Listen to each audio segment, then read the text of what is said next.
শিরকের মধ্যে ডুবে গিয়েছে গোটা জাতি। আপনারা কেন কথা বলছেন না? মসজিদে কথা বলুন, চাকরি চলে যাক। ময়দানে কথা বলুন, চাকরি চলে যাক। রাসূলুল্লাহ যেখানে দামদার মোবারক শহীদ অবস্থায় উঠবে আল্লাহর দরবারে, যেখানে রাসূলের কলিজার টুকরা মা ফাতেমার নয়নের মণি ইমাম হোসেন সমস্ত শরীরের মধ্যে অসংখ্য তীরের দাগ নিয়ে আল্লাহর দরবারে উঠবেন, হযরতে হামজা কলিজা ফাটা অবস্থায় আল্লাহর দরবারে উঠবেন, সাহাবায়ে কেরাম রক্তাক্ত দাগ নিয়ে আল্লাহর দরবারে উঠবে, তখন নাদুস নুদুস চেহারা নিয়ে আল্লাহ রাসূলের সামনে কিভাবে দাঁড়াবেন? প্রয়োজন হলে জেলে যান, প্রয়োজন হলে মার খান, এই মাজারের বিরুদ্ধে কথা বলুন, এইসব ভণ্ড অলিদের বিরুদ্ধে কথা বলুন।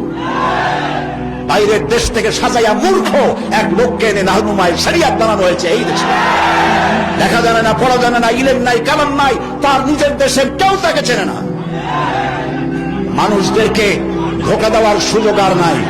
থামেন, সোজা দেওয়া, ধোঁকা দেওয়া বন্ধ করে দিতে হবে।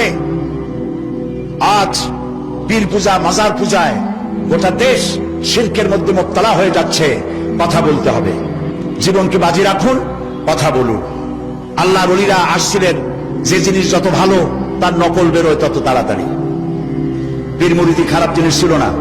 হযরত খাজা মঈনুদ্দিন চিশতি রহমাতুল্লাহ আলাইহ একদিকে পীর মুরিদি করেছেন, আর একদিকে পৃথিরাজের বিরুদ্ধে তিনি লড়াই করেছেন, এবং সেই যুদ্ধ করে গোয়ালিয়র, পান্ডুয়া এবং আজমিরে মুসলিম রাজত্বের সূত্রপাত করেছেন, যে মোহাম্মদ ঘুরির মতো বাদশার পক্ষেও সম্ভব হয় নাই। মুজাদ্দাদিয়া তরিকার পীর হযরত মুজাদ্দিদ আল ফিসানি রহমতুল্লাহ আলাইহি সম্রাট আকবর এবং জাহাঙ্গীরের বিরুদ্ধে লড়াই করে তিনি কারাবরণ করেছেন। শাহজালাল রহমতুল্লাহ আলাইহি গৌর গোবিন্দের বিরুদ্ধে লড়াই করেছেন।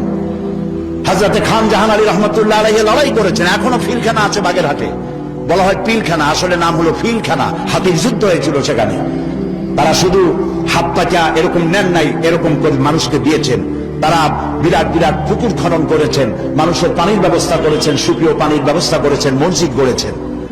যারা আজকে বিভিন্ন জায়গায় ওরসের দাবি করেন, হিন্দু মুসলমান পাইকারি দরে গিয়ে গাঁজা খায়, মদ খায় এবং মাজারে গিয়ে সেজদা দেয়, নাউজুবিল্লাহ, নাউজুবিল্লাহ। মাজারে কি চান?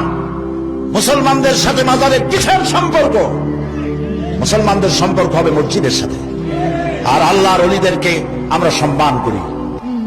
ওলি হচ্ছেন তারা যারা নাকি কথা বলতে গিয়ে জেল খাটেন, জরিমানা দেন, শুধু পকেট ভর্তি করে টাকা নেন না, কথা বলতে গিয়ে জেল জরিমার মুখোমুখি হন, ফাঁসির মঞ্চে গিয়ে দাঁড়ান, তারাই হচ্ছেন সত্যিকারের ওলিউল্লাহ। আর যারা পয়সা করি কামাই করেন, হক কথা বলেন না, হক কথা গোপন রাখেন, শুধু কদম বুসিয়ার মানুষের টাকা নিয়ে তৃপ্ত হন, তারা ওলিউল্লাহ নয়, আদুউল্লাহ। গোটা জাতিকে কথা আজ বলতে হবে। আমাকে লোকেরা বলে, মাঝে মধ্যে বলে যে উনি পীরের বিরুদ্ধে কথা বলে। না, আমি ওই সব ব্যবসায়ী পীরের বিরুদ্ধে কথা বলি যারা মানুষের ঈমানকে হরণ করে।